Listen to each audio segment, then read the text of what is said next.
जय Hind everyone. I welcome you all to my YouTube channel English from basic by Nagendra sir. मेरे प्यारे बच्चों, मेरे मित्रों और प्यारे देशवासियों, एक बार फिर से मैं आप लोगों का स्वागत करता हूं अपने यूट्यूब चैनल पर। और अगर आप इस चैनल पर नए हैं तो प्लीज़ चैनल को सब्सक्राइब करें, जिससे भविष्य में आपको सारे वीडियोस मिलते रहेंगे। तो चलिए शुरू करते हैं आज की क्लास वेरी इंपॉर्टेंट प्रॉवर्ब्स के साथ। जी हाँ, आज का जो टॉपिक है वह बहुत इंपॉर्टेंट टॉपिक। जी हाँ, very important proverbs used in spoken English. Specially मैं देखता हूँ कि ज़्यादातर परेशानी होने लगती है, कभी कभी ऐसे सेंटेंसेस आ जाते हैं जब हम आप इंग्लिश बोलते रहते हैं, जैसे जिसकी लाठी उसकी भैंस। हम हिंदी में तो जानते हैं, लेकिन इसको इंग्लिश में क्या कहते हैं जब कभी बोलना पड़ जाता है तो कभी कभी कभी परेशानी होती है। तो आज स्पेशली ऐसे सेंटेंसेस, ऐसे प्रॉवर्ब्स को मैं यहाँ पर लूँगा जिसको आप लर्न करेंगे, याद कर लेंगे और उसको अपने कम्युनिकेशन में बराबर यूज़ करते रहेंगे। चलिए तो शुरू करते हैं। तो अगर बात करूँ जिसकी लाठी उसकी भैंस, यस, जिसकी लाठी उसकी भैंस, इसको इंग्लिश में अगर कहना हुआ तो क्या कहेंगे? Might is right. अगर आपको कहना है ए भाई आप यहाँ पर अपना हक नहीं दिखा सकते, जिसकी लाठी उसकी भैंस, सो माइट इज़ राइट। तो इस तरह से आप इसको यूज़ कर सकते हैं, बोल सकते हैं इंग्लिश में, माइट इज़ राइट। चलिए दूसरा देखते हैं। जल में रहकर मगर से बैर करना उचित नहीं। बोल देते हैं अरे यार रहना यहीं पर है, यहीं पर काम करना है, यहीं पर रहना है, तो क्यों बैर करते हो, क्यों एनिमिटी क्रिएट करते हो, क्यों जेलसी रखते हो, क्यों झगड़ा करते हो।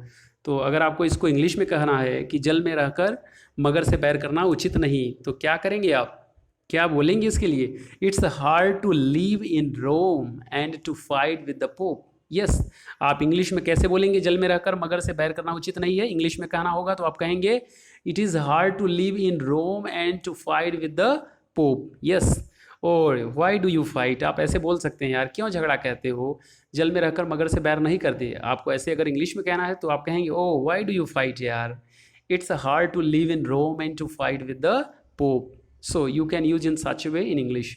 इंग्लिश बोलते समय आप ऐसे यूज़ कर सकते हैं। ठीक, चलिए अगला देखते हैं। बिना सेवा मेवा नहीं मिलता। हाँ, कहते हैं ना यार कुछ करोगे तभी तो कुछ अच्छा होगा, तो बिना सेवा मेवा नहीं मिलता। No pain no gain. अगर आपको इंग्लिश में कहना है कि बिना सेवा मेवा नहीं मिलता, या बिना सेवा मेवा नहीं है, या बिना सेवा मेवा नहीं मिलता, तो जो भी आप है इसको इंग्लिश में कैसे बोलेंगे? No pain no gain. Yes, आप इसको इंग्लिश में कहेंगे कि यार really no pain no gain, बिना सेवा मेवा नहीं है। ठीक है, चलिए अगला देखते हैं।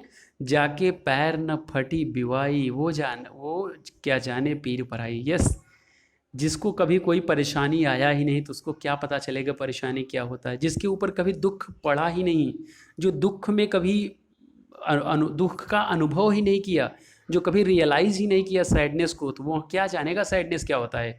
इसको अगर आपको इंग्लिश में कहना हुआ तो कैसे कहेंगे? यानी जाके पैर न फटी बिवाई, वो खा जाने पीर पराई। ठीक है, तो इसको इंग्लिश में क्या कहेंगे? The bearer best knows where the shoe pinches. Yes, the exactly याद कर लीजिए, बहुत ही अच्छा सेंटेंस है ये, बहुत ही अच्छी लाइन है।